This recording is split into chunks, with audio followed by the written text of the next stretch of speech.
I'm saying it. I feel confident saying it. I feel it in my bones. The Golden State Warriors are the best team in the NBA. And that's a fact. That's a fact, ladies and gentlemen. Okay? Steph Curry continues. Steph Curry might win another MVP. Okay? This team is so freaking good. It's not even funny. They beat the Bulls, who the Bulls, let's agree, everyone thought and thinks is one of the best teams in the NBA, and they dicked them. They dicked them down. Even though Nikola Vucevic wasn't there, Vuce hasn't really been playing that well the past couple of games. Not saying that he isn't still an integral part of their team.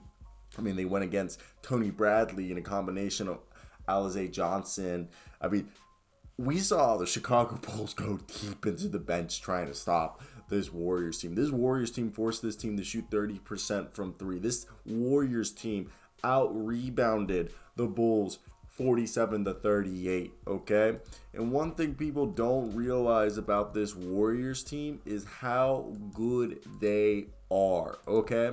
This is a team that I think is ready to be in contention again. After a couple brutal seasons for the Golden State Warriors, it seemed like they had been stripped of their contender status from which, like, the day that Kevin Durant left. And Klay Thompson hasn't played for 2 seasons. Draymond Green was trying to drag a bunch of G League and inexperienced players through the last few seasons while Steph Curry was there and trying to save them most nights.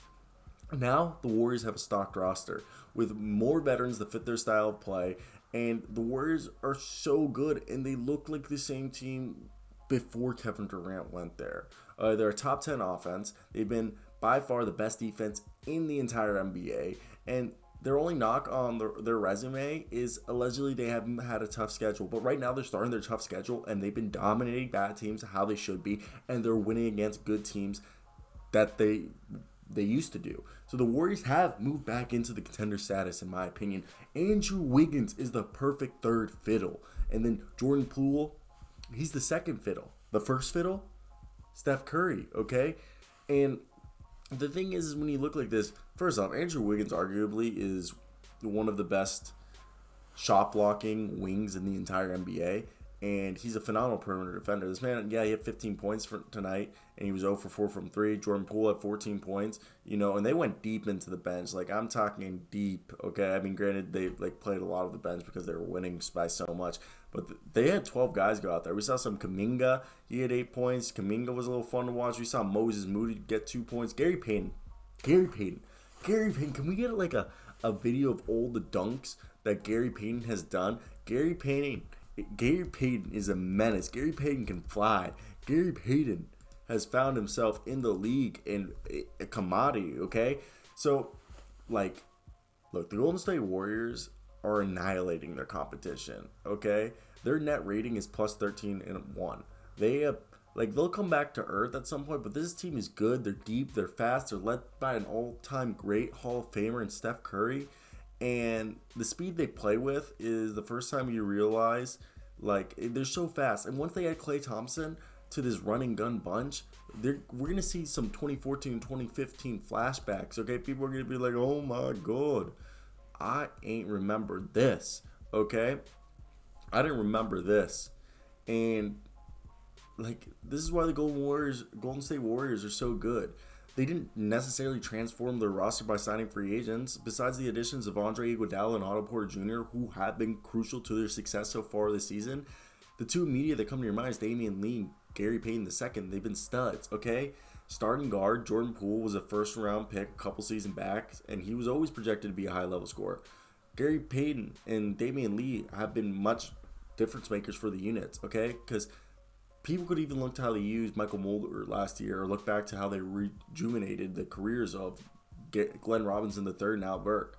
However, Gary Payton and Damian Lee have proven that they are part of the Dubs culture, and they've been locked.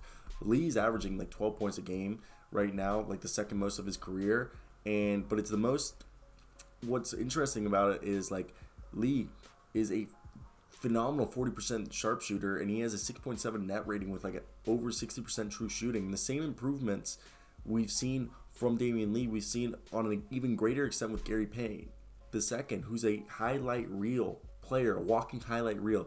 He has this gift of being able to get a steal, pass the ball, and then go up the court and set himself up to catch a lob to finish the alley-oop dunk, okay? And Payton isn't just a dunker. He's more than that. Gary Payton's an all-NBA caliber defender, just like his father, and he's a good scorer. I mean, his three-point shot's finally starting to fall.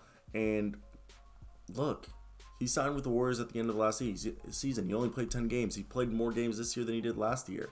And Payton's averaging like 6 points, and he's shooting 50% from deep. The 28-year-old found his home out here. And it's because the Golden State Warriors believed in him, okay? When not a lot of people believed in him. So that's what I'm saying is the best part about this. It's just been amazing, okay? I'm loving it, and it's crazy to think that they're back. I want to hear your guys. Am I wrong for thinking that they're back? Because I think they're back, and like I can't believe that like some people might not actually believe that they're back. Okay, but I think they are, and I think they're something. This is something people need to pay attention to because they are going to shock the NBA. I've said it before, and I will continue to say it because they're that good. Okay, they're that good of an NBA team, and I don't think the NBA is not ready for that. So that's it. You can go do whatever you guys want to do. The Warriors are back. They're one of the best teams in the NBA, and it's not even funny how good they are because they're going to go challenge for an NBA championship and probably make it to the NBA Finals. I don't bet against the Warriors anymore, guys. You can't, okay? Because if you do, it's stupid and it's not smart. And you're probably going to lose because they're the Golden State Warriors. Like and subscribe.